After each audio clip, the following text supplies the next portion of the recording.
ആദ്യം ഞാൻ CPM പ്രതിനിധിയിലേക്ക് പോകുന്നു. അഡ്വക്കേറ്റ് ഡി സുരേഷ് കുമാർ, ഇപ്പോൾ ഈ ഇടക്കാല റിപ്പോർട്ടിന്മേലുള്ള ഇടക്കാല ഉത്തരവിന്റെ വിവരങ്ങൾ വന്നുകൊണ്ടിരിക്കുന്നേയുള്ളൂ.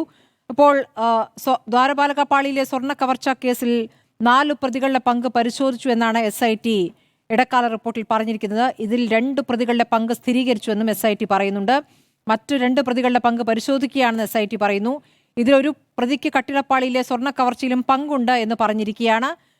ഇതോടൊപ്പം തന്നെ കൊടിമര പുനഃപ്രതിഷ്ഠയുമായി ബന്ധപ്പെട്ട നിങ്ങൾ ഉന്നയിക്കുന്ന CPM ഉന്നയിക്കുന്ന വിഷയത്തിൽ കൂടി ഇപ്പോൾ കോടതി ചില പരാമർശങ്ങൾ നടത്തുന്നുണ്ട്. പരാമർശങ്ങളല്ല, ഉത്തരവ് തന്നെയാണ്. അതിൽ SIT അല്ല അന്വേഷിക്കുന്നത്, വിജിലൻസിനാണ് അന്വേഷണത്തിന് ചുമതല നൽകിയിരിക്കുന്നത്.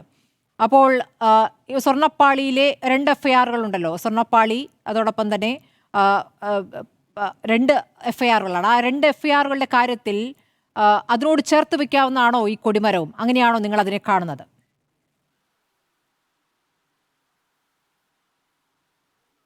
ബഹുമാനപ്പെട്ട സ്മൃതി ഇൻട്രോയിൽ പറഞ്ഞതുപോലെ അന്വേഷണം നീളുന്നോ അതോ പാളുന്നോ എന്നാണ് ചോദിച്ചത്.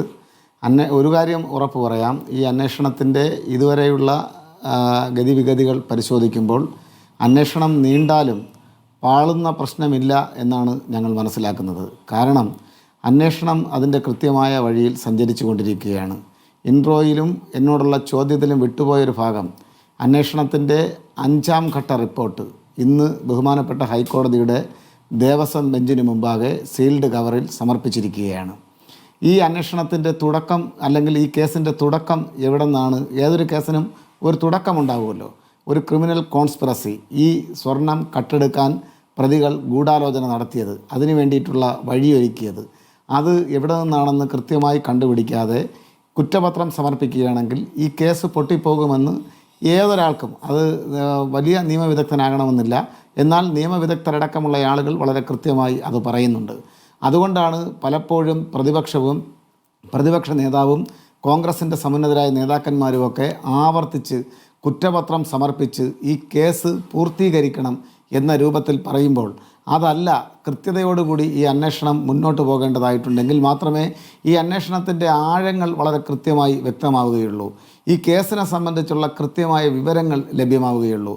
ഏത് തരത്തിലാണ് ഇവർ ഇതിനകത്ത് കടന്നു കയറിയത്, ആരെയൊക്കെ പ്രയോജനപ്പെടുത്തിയാണ് ഈ സ്വർണം അവിടെ നിന്നും അടിച്ചു മാറ്റിയത്, ഇത് വളരെ കൃത്യമായ നിലയിലേക്ക് പോകുമ്പോൾ ആർക്കാണോ ഹാലിളക്കമുണ്ടാകുന്നത് അവരെ സൂക്ഷിക്കേണ്ടതായിട്ടുണ്ട്. അവർക്ക് ഇതിനകത്ത് ചില പ്രശ്നങ്ങളുണ്ട്. അതുകൊണ്ടാണ് ഞങ്ങളെ നേർക്ക് കാര്യങ്ങൾ തിരിയുമ്പോൾ അത് പാടില്ല, അന്വേഷണം ഇവിടെ വച്ച് അവസാനിക്കണം എന്ന മുറവിളി വളരെ കൃത്യതയോടുകൂടി കൂട്ടത്തോടുകൂടി നടത്തിക്കൊണ്ടിരിക്കുന്നത്. ഇവിടെ ചോദിച്ച ചോദ്യം വളരെ കൃത്യമാണ്. ഞങ്ങളെ സംബന്ധിച്ചിടത്തോളം ഞങ്ങൾക്ക് യാതൊരു വിധത്തിലുള്ള ഒരു ആശങ്കയും ഈ കേസുമായി ബന്ധപ്പെട്ട് ഇല്ല.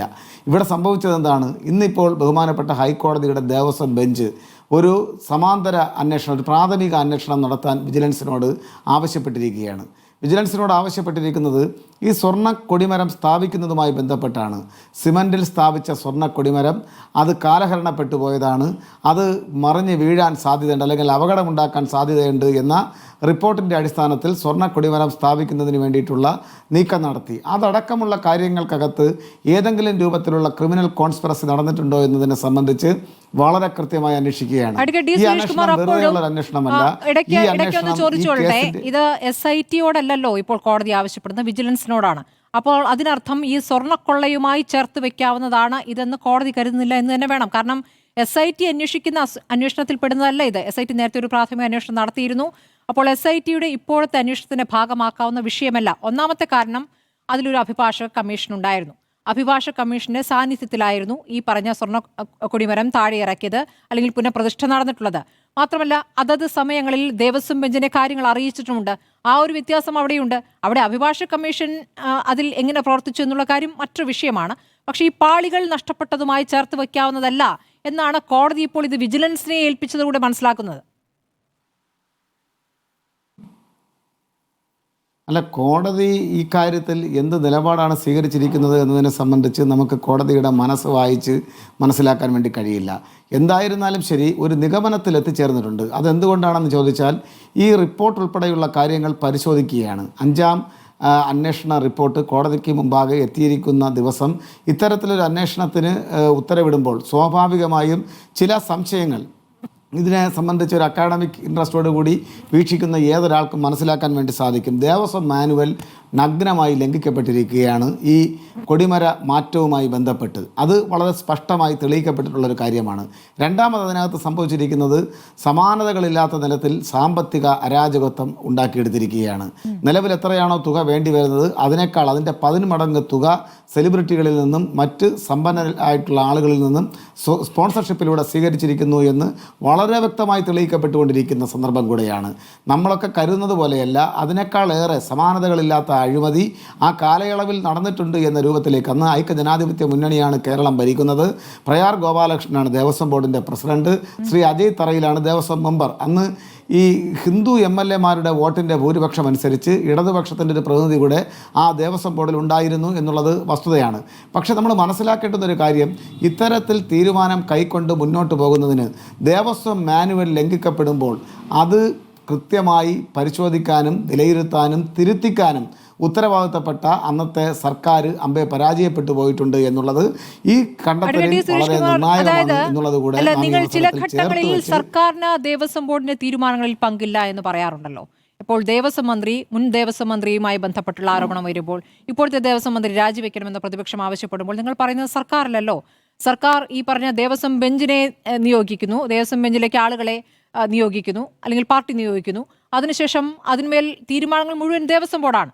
അതിൽ ഞങ്ങൾക്ക് പങ്കില്ല, അതിൽ സർക്കാരിന് പങ്കില്ല എന്നാണ് കൃത്യമായി പറഞ്ഞിട്ടുള്ളത്. അപ്പോൾ UDF കാലത്തേത് എന്ന് പറയുമ്പോൾ UDF സർക്കാരിന്റെ പങ്ക് എന്ന രൂപത്തിൽ തന്നെ ആരോപിക്കുകയാണോ?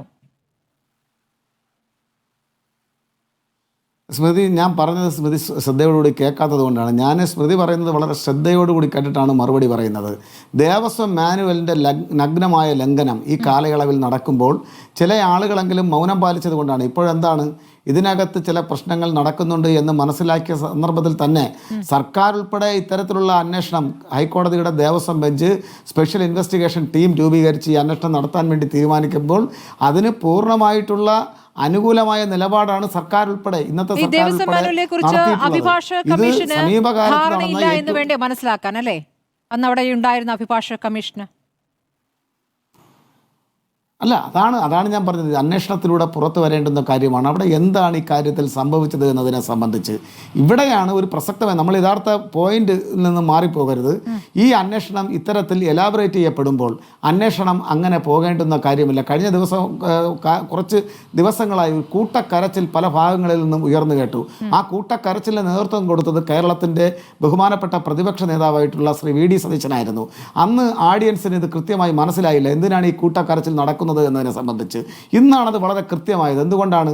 അന്വേഷണം അടുത്ത ഘട്ടത്തിലേക്ക് കടന്നാൽ, അടുത്ത സ്റ്റെപ്പ് കയറിയാൽ സ്വാഭാവികമായും പിടിവീഴുന്നത് ഐക്യജനാധിപത്യ മുന്നണിയുടെ കോൺഗ്രസിൻ്റെ നേതാക്കന്മാരെയാണെന്ന് മനസ്സിലാക്കിക്കൊണ്ടാണ് അദ്ദേഹം വളരെ കൃത്യമായി ആഞ്ഞടിച്ചത് സ്പെഷ്യൽ ഇൻവെസ്റ്റിഗേഷൻ ടീമിനെതിരെ മാത്രമല്ല, ഹൈക്കോടതിയുടെ ഈ കേസിൻ്റെ മേൽനോട്ടം വഹിക്കുന്ന ദേവസ്വം ബെഞ്ചിനെ കൂടെ പ്രതിസ്ഥാനത്ത് നിർത്തിക്കൊണ്ട്, മുൻവിധിയോടുകൂടി പ്രതിസ്ഥാനത്ത് നിർത്തിക്കൊണ്ട് ചില ആക്ഷേപ ശരങ്ങൾ അദ്ദേഹം വളരെ കൃത്യമായി ചെയ്തു.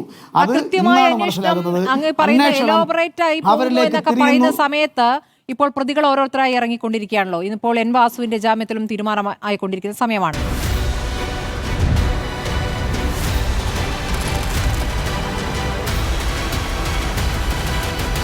ഡിബേറ്റ് വിത്ത് സ്മൃതി പരുത്തിക്കാട്.